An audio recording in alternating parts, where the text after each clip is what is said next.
In 1941, the Japanese attacked Pearl Harbor. Shortly afterwards, a 17-year-old kid, my wife's grandfather, walked into a Marine Corps recruiting station and enlisted. Eventually, he became the rear gunner on an Avenger stationed at Guadalcanal. Well, he survived the war, moved back home, married my wife's grandmother, and became a union electrician. In 1951, he decides he's going to start doing some woodworking. See, my wife's grandmother is an artist. The work is just stunning. And he was going to build the picture frames for her. So he went out and bought some stuff, and he bought himself a 1951 Craftsman table saw and a 1951 Atlas 6-inch joiner. This workbench back here, he built. Shortly after he passed, we get a call from my wife's grandmother, and she said, wanted to know if we were interested in the woodworking tools. And we said, yeah. She said, if you'll use them, you can have them. I was using this table saw 2 days ago, and the workbench that her grandfather built, I use it every day. The joiner I've used a couple of times, but it scares the hell out of me, so I don't use it much. 2 days ago, the table saw quit working. Let's get it working. Let's get it back in service. Let's figure this out. And by the way, this also belonged to my wife's grandfather.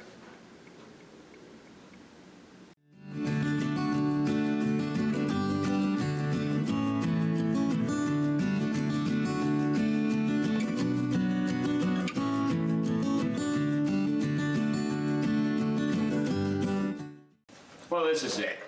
It's a Craftsman table saw, all metal construction. There's no plastic on this guy.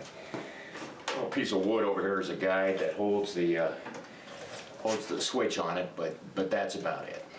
Model number, it's a model 113-27520. Now, I didn't get any documentation with this, so my dating it to 1951, I went online, I typed in the model number, and the owner's guide, the user's guide,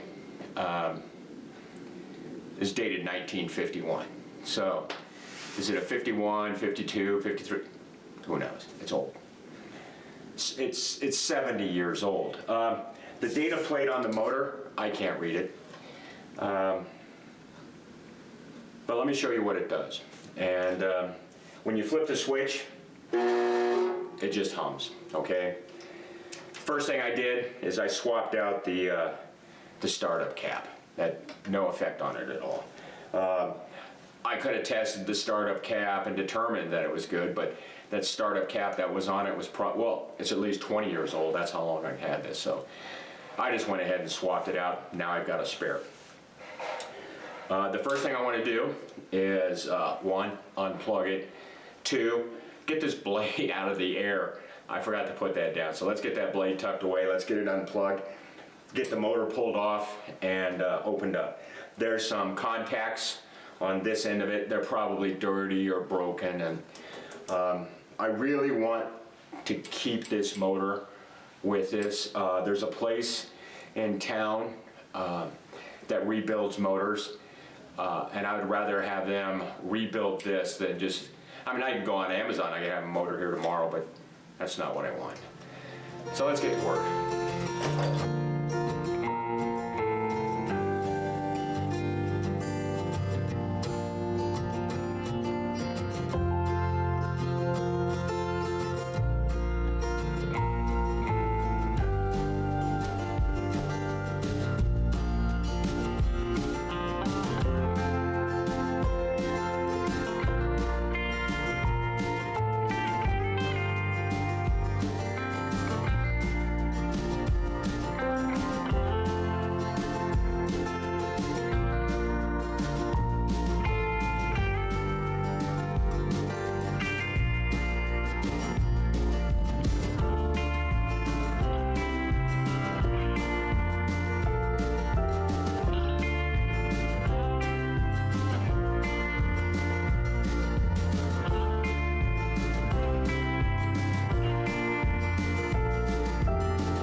Well, I've got it all opened up. And the contacts I want to clean are right down in there. So I'll get some sandpaper in there and clean that up. And while I'm in there, this end bearing down here, it's a little chunky, so I'm going to put some lubrication in there. And then your counterweights that are supposed to spin out, they're real sticky. So I'll get in there and I'll clean that out, and then we'll put this back together and we'll see if it fires up.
A 70-year-old table saw is back in service. Is it perfect? Nope.